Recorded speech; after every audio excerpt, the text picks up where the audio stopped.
अब हम सभी श्रद्धा और भक्ति के साथ इस व्रत की पूर्ण गाथा को सुनते हैं। कुंती पुत्रा युधिष्ठिर कहने लगे, हे जनार्दन, भाद्रपद कृष्णा एकादशी का क्या नाम है और उसकी विधि और महात्म्य क्या है। भगवान श्री कृष्णा कहने लगे कि सब प्रकार के पापों को नाश करने वाली इस एकादशी का नाम आजा एकादशी है। इसके व्रत को करने से मनुष्य सब पापों से मुक्ति हो जाता है। जो मनुष्य इस दिन भगवान हर्षिकेश का पूजन करता है उसका अवश्य ही वैकुंठ की प्राप्ति होती है। अब मैं इसकी गाथा कहता हूँ, सो ध्यान पूर्वक सुनिए। प्राचीन काल में हरिश्चंद्र नाम का एक सत्यवादी राजा राज करता था।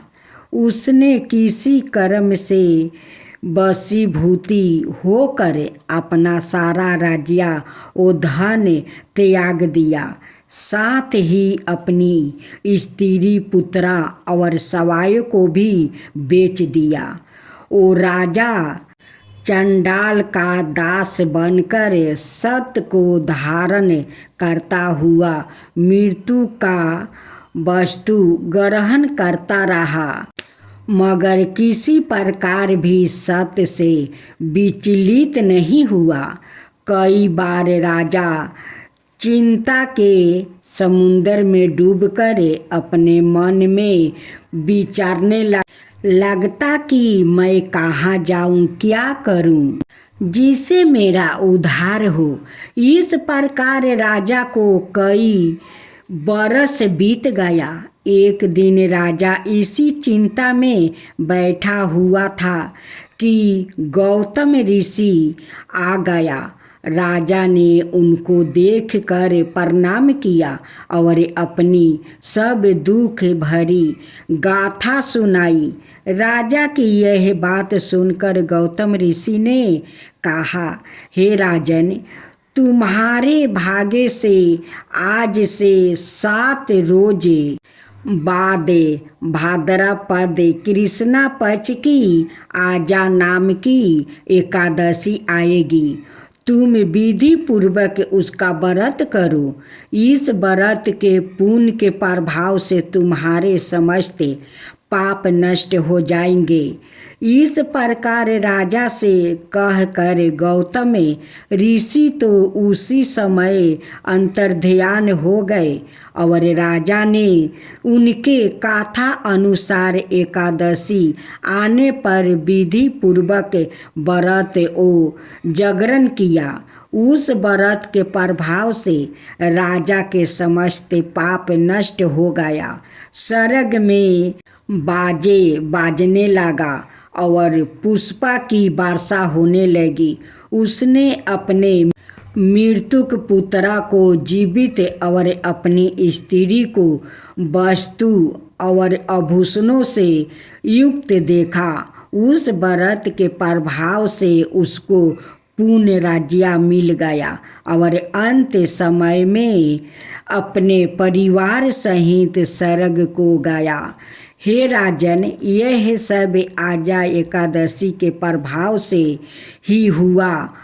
अत जो मनुष्य यत्न के साथ विधि पूर्वक इस व्रत को करते हुए रात्रि में जागरण करते हैं, उसके समस्त पाप नष्ट होकर अंत में वो स्वर्ग लोक को प्राप्ति होते हैं।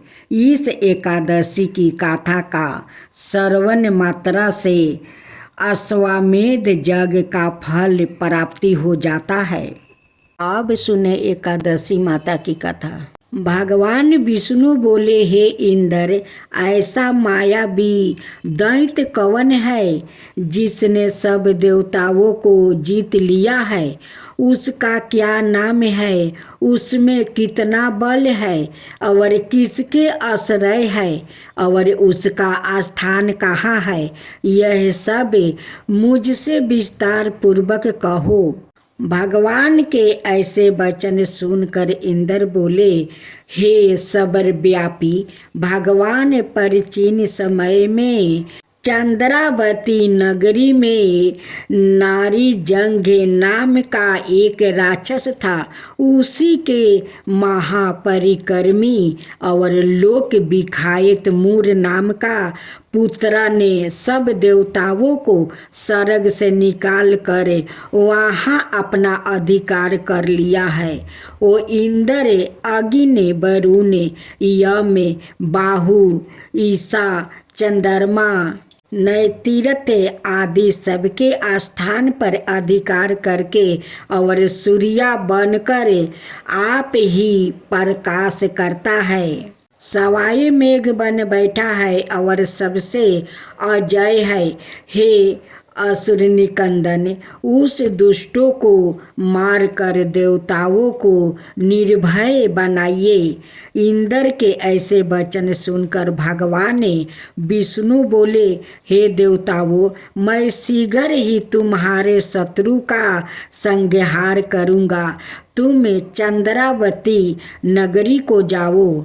इस प्रकार कहकर भगवान सहित सब देवताओं ने चंद्रावती नगरी की ओर प्रस्थान किया।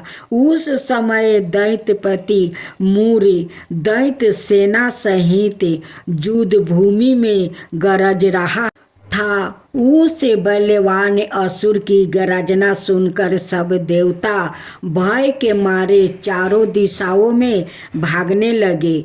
जब सवाए भगवान विष्णु रणभूमि में आए तो दैत्य उनको भी देखकर अनेक प्रकार के अस्त्र शस्त्र और आयुध लेकर दौड़े। भगवान ने उनको आते देखकर सर्प के समान अपने बाणों से उनके शरीरों को बींध डाला। अनेक दैत्य उनके हाथों से मारा गया। केवल एक मूर ही बाचा रहा। वो अविचल भाव से भगवान के साथ युद्ध करता रहा। भगवान जो भी छीन बाण उसके शरीर में मारते, वो उसके लिए पुष्पा के समान हो जाते। शास्त्रों के प्रहार से उसका शरीर छीन बीन हो गया, परंतु वो फिर भी युद्ध करता ही रहा। अब वो आप से मलेल युद्ध करने लगा और 10,000 बरस तक उनका मलेल युद्ध होता रहा, परंतु वो दैत्य भगवान से पराजित ना हुआ। तब भगवान विष्णु युद्ध से थक कर बदरिका आश्रम चले गए। वहाँ पर एक हेमवती नाम की सुंदर गुफा थी। उसमें विश्राम करने के लिए वो उसके अंदर प्रवेश कर गया। यह गुफा 12 योजन लंबी थी और उसमें एक ही द्वार था। भगवान वहाँ जाकर सो गया। वो दैत्य उनको सोया हुआ देखकर मारने के लिए उद्यत हुआ। वो अभी मारने का प्रयत्न कर ही रहा था कि उनके शरीर से एक अत्यंत प्रभावशाली सुंदर कन्या अस्त्र शस्त्र धारण किए हुए प्रकट हुई और दैत्य के सामने आकर युद्ध करने लगी। वो दैत्य उस बलवान कन्या को देखा आश्चर्य विनीत होकर उसके साथ युद्ध करने लगा। उस कन्या के ऐसे भयानक पराक्रम को देखकर दैत्य विचारने लगा कि इस कन्या को किसने बनाया है जो ऐसा भयानक युद्ध कर रही है। वो ऐसा विचार कर ही रहा था कि उस महादेवी ने उस बलवान दैत्य के रथ को चूर चूर कर दिया और उसके अस्त्र शस्त्र को काट कर टुकड़े टुकड़े कर दिया। तब वो दैत्य महान क्रोध करके मल्लेल युद्ध करने लगा, परंतु देवी ने उसको धक्का मारकर मूर्छित कर दिया। जब वो दैत्य मूर्छित से जागा तो उस देवी ने उसका सिर काट डाला। इस प्रकार वो दैत्य तो पृथ्वी पर गिरकर मृत्यु को प्राप्ति हुआ और बाकी दैत्य डर के मारे पाताल लोक को भाग गया। जब भगवान विष्णु की निद्रा टूटी तो उन्हें मूर दैत्य का काटा हुआ सिर ओ कन्या को दोनों हाथों जोड़कर खड़े देखा। तब भगवान उस कन्या से पूछने लगे कि हे देवी, जिस दैत्य से इंद्रादि के सब देवता भयभीत होकर स्वर्ग से भाग गया था उसको किसने मारा है? वो कन्या कहने लगी कि भगवान, जब आप निद्रा में थे तो यह दैत्य आपको मारने के लिए उदित हुआ। उस समय आपकी योग माया द्वारा आपके शरीर से प्रकट होकर मैंने इस दैत्य को मार गिराया है। यह सुनकर भगवान कहने लगे कि हे देवी, तुमने देवताओं के भय को दूर करके बड़ा भारी कार्य किया है। अत तुम अपनी इच्छा अनुसार वर मांगो। तब वो देवी बोली, हे भगवान, यदि आप मुझे वरदान देना ही चाहते हैं तो यह वरदान दीजिए कि जो कोई भी मेरा व्रत करे उसके सब पाप नष्ट हो जाए और अंत में मोक्ष को प्राप्ति होवे। जो इस व्रत का पुण्य है उसका आधा रात्रि को भोजन करने वाले को मिले और जो एक बार भोजन करे उसको भी आधा फल प्राप्ति हो जाए। मनुष्य भक्ति पूर्वक मेरे व्रत में एक बार भी भोजन ना करे उसको धर्म धन और मुक्ति प्राप्ति हो। भगवान ने कहा, हे कल्याणी, ऐसा ही होगा। मेरे और तुम्हारे भक्ति एक ही होगा और वो अंत में मोक्ष को प्राप्ति करके मेरे लोक को जाएगा, क्योंकि तुम एकादशी को प्रकट हुई हो और तुम्हारा नाम एकादशी ही होगा। तुम मुझे सब तीर्थों से प्रिय हो, इस कारण तुम्हारे व्रत का फल सब तीर्थों से भी अधिक फल देने वाला होगा। ऐसा कहकर भगवान अंतर्ध्यान हो गए और प्रभु के उत्तम वचनों को सुनकर एकादशी माता प्रसन्न हुई। भगवान श्री कृष्णा कहते हैं कि युधिष्ठिर, सब तीर्थों के फल से एकादशी व्रत का फल सर्वश्रेष्ठ है। एकादशी व्रत करने वाले को मैं मोक्ष पद देता हूँ, उसके शत्रुओं का नाश और समस्त विघ्नों का नाश करता हूँ। यह मैंने तुमको एकादशी माता की सब वृत्तांत बतलाया है। एकादशी माता पापों को नष्ट करने वाली है और सिद्धियों की देने वाली है। उत्तम पुरुषों को दोनों पक्ष की एकादशियों समान ही सामना करना चाहिए। कोई भेदभाव नहीं समझना चाहिए। जो मनुष्य इस एकादशी के महात्म्य को पढ़ता अथवा सुनता है उसको अश्वमेध यज्ञ का फल प्राप्ति होता है और वो करोड़ों बरस तक विष्णु लोक में वास करता है, वहाँ भी उसका पूजन होता है।